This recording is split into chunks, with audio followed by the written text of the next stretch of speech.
আমি দূর থেকে বুদ্ধবাবুকে দেখতাম, তার বক্তব্য শুনতাম, আত্মসহায়ক ধরিয়ে দিতেন। আমার সঙ্গে অনেকবার টেলিফোনেও কথা বলেছেন রিগার্ডিং নন্দীগ্রাম এবং তার আগে হরিপুর পরমাণু বিদ্যুৎ কেন্দ্র বিরোধী আন্দোলনের বিষয়ে। আজ মুখ্যমন্ত্রী আমার সঙ্গে কথা উনার রয়েছে প্রথম 2007 সালের 12ই মার্চ। তা আমার বক্তব্য উনি সেদিন হাউসে এসে শুনেছিলেন। কেন শুনেছিলেন আমি জানি না।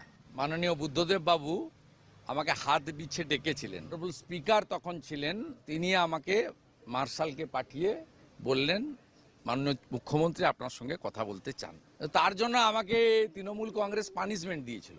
তৃণমূল বিধায়ক দলের যিনি নেতা ছিলেন পার্থ চ্যাটার্জি, পরে ভুয়া ডক্টরেট করেছেন, আমাকে আর কোনো সেশনে তৃণমূল কংগ্রেস বক্তার তালিকায় রাখতো না। এই অপরাধে আমাকে শাস্তি পেতে হয়েছিল। ব্যক্তি বুদ্ধদেব ভট্টাচার্য, তার সততা, নিষ্ঠা, তার সহজ সরল অতি সাধারণ জীবনযাপন। নমস্কার, চলছে চলবে রণজিতে আপনাদের সবাইকে স্বাগত। আশা করি সবাই ভালো আছেন। এই মুহূর্তে আমি যে প্রতিবেদনটা করছি এবং যে ভিডিও ক্লিপটা দেখাবো অন এয়ার, এই শুভেন্দু অধিকারী কি বলছেন, এবং আপনারা একটু ফিরে যান প্রায় 18 বছর আগের ঘটনা, যেটা হচ্ছে গিয়ে এই 2007 সালের 14ই মার্চ ঘটেছিল নন্দীগ্রামে। শুভেন্দু অধিকারী কি কথা বলছে, তিনি বলছেন যে তাকে অলিখিতভাবে তৃণমূল কংগ্রেস সেই সময় শাস্তি দিয়েছিল। কেন জানেন? এই শুভেন্দু অধিকারীর বক্তব্য শোনার পরে তৎকালীন মাননীয় মুখ্যমন্ত্রী প্রয়াত বুদ্ধদেব ভট্টাচার্য শুভেন্দু অধিকারীকে ডেকে পাঠান, তার সাথে কিছু কথা। এবং সেই সময়ে বিরোধী দলনেতা হচ্ছে গিয়ে মহাসচিব তখন পার্থ চ্যাটার্জি, তার অনুমতি ছাড়া যেহেতু বুদ্ধদেব বাবুর সাথে তিনি কথা বলেছিলেন, সেটা অপরাধ হয়েছিল। তারপর থেকে আর তাকে কোনো সময় বিধানসভায় বলতে দেওয়া হয়নি। 12ই মার্চ 2007-এ তিনি কথা বলেছেন। ঘটনা ঘটেছে 14ই মার্চ 2007-এ। বুঝতে পারছেন এখানে লিঙ্কটা কিছু? তারপরে এই শুভেন্দু অধিকারীর উপরে প্রচুর নিষেধাজ্ঞা এসেছিল পার্টির পক্ষ থেকে। তার মানে মাস্টার মাইন্ড কারা এবং এই ঘটনাটা পরিকল্পিত যে, সেটা পরিষ্কার বোঝা যাচ্ছে কিনা আপনাদের বক্তব্য শোনাবো, তারপরে আপনারা মন্তব্য করবেন। তবে এটুকু বলতে পারি যে এই নন্দীগ্রামের ঘটনার সূত্রপাতেই তো বামেদের পতনের সূচনা। এই নন্দীগ্রামটা সাধারণ মানুষকে বোকা বানিয়েছে। নন্দীগ্রামের ঘটনায় বামেদের প্রতি সাধারণ মানুষের যে মনোভাব, তার জন্য এই রাজনৈতিক প্রতিপক্ষরা যেমন দায়ী, একই সাথে বুদ্ধিজীবীরা এবং এই সোশ্যাল মিডিয়া থেকে শুরু করে মেনস্ট্রিম মিডিয়া, তারা যেভাবে কুৎসা প্রচার করেছিলেন, তার ফলশ্রুতিতে 2011-তে শোচনীয় পরাজয়। ভাবুন, একজন জনপ্রতিনিধির সাথে মুখ্যমন্ত্রী কথা বলবে, তাতে গাত্রদাহ হওয়ার কি কারণ আছে? তার মানে এরা ব্লুপ্রিন্ট তৈরি করে রেখেছিল যে সেটা কোনো রকমভাবে সেই সৎ মুখ্যমন্ত্রীর কানে পৌঁছে দিচ্ছে কিনা। এবং এটাই তো প্রমাণ হচ্ছে যে ঠাকুর ঘরে কে, আমি তো কলা খাইনি। ভাবুন, এত বছর পরে যখন তিনি বলছেন, এবং কি কথা হয়েছে তিনি আরো বিস্তারিত পরে বলবেন কোনো এক সময়, সেটা তিনি ইঙ্গিত দিয়েছেন। এবং এখানে তো পরিষ্কার বোঝা যাচ্ছে যে মমতা বন্দ্যোপাধ্যায় এবং এই শুভেন্দু অধিকারী, এদের মধ্যে একটা বড় রকম আন্ডারস্ট্যান্ডিং হয়েছিল। এবং পরবর্তী সময় কিন্তু মমতা বন্দ্যোপাধ্যায় শুভেন্দু অধিকারীকে এই নন্দীগ্রাম ঘটনার জন্য দায়ীও করেছেন।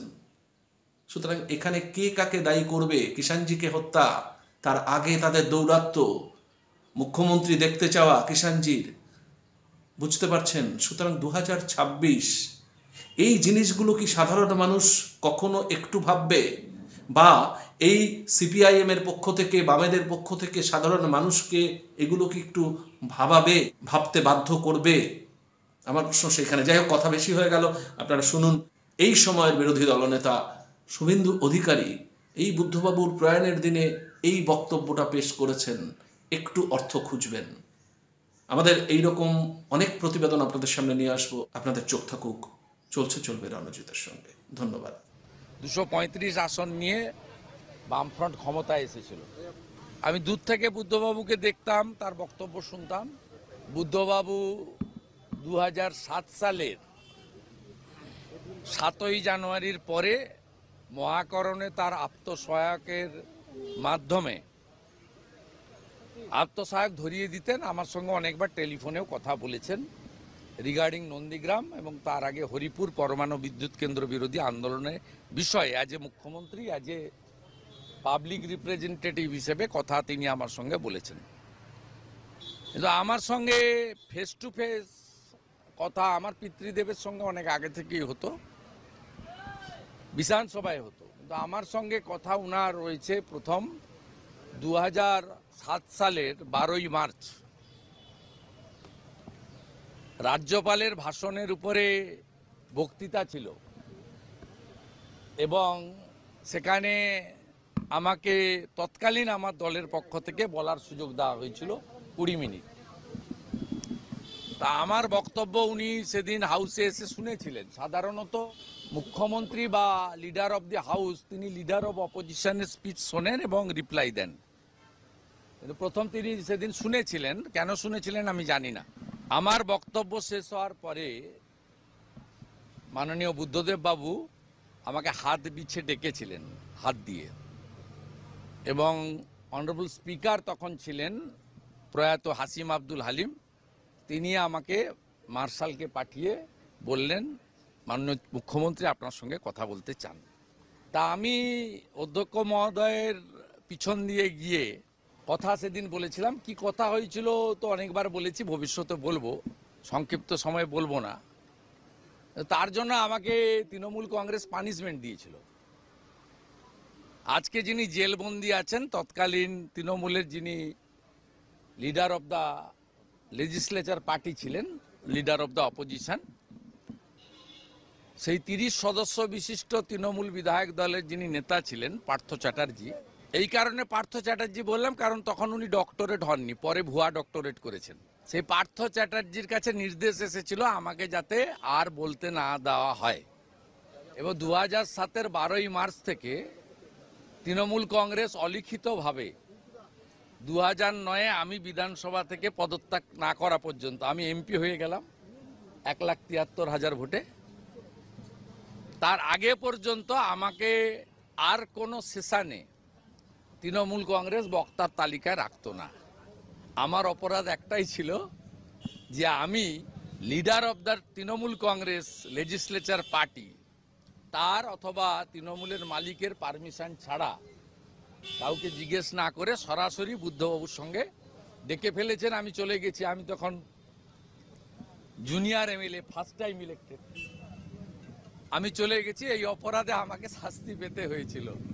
সেইটা আজকের এই বিধানসভায় এসে আমার মনে পড়ে যাচ্ছে। তাই বুদ্ধবাবুর বিধেয়ী আত্মা অমরত্ব পাক এবং তিনি পশ্চিমবাংলার তার রাজনৈতিক নীতির বিরোধী আমরা ছিলাম, আছি, ভবিষ্যতেও থাকব। কারণ কমিউনিস্ট পার্টির নীতির সঙ্গে ভারতীয় জনতা পার্টি বা জাতীয়তাবাদী দলের নীতির আদর্শের সঙ্গে কখনোই মেলে না। তাই ব্যক্তি বুদ্ধদেব ভট্টাচার্য তার সততা, নিষ্ঠা, তার সহজ সরল অতি সাধারণ জীবনযাপন আজকের দিনের রাজনীতিবিদদের কাছে একটা বড় ব্যতিক্রমী দৃষ্টান্ত বলে আমি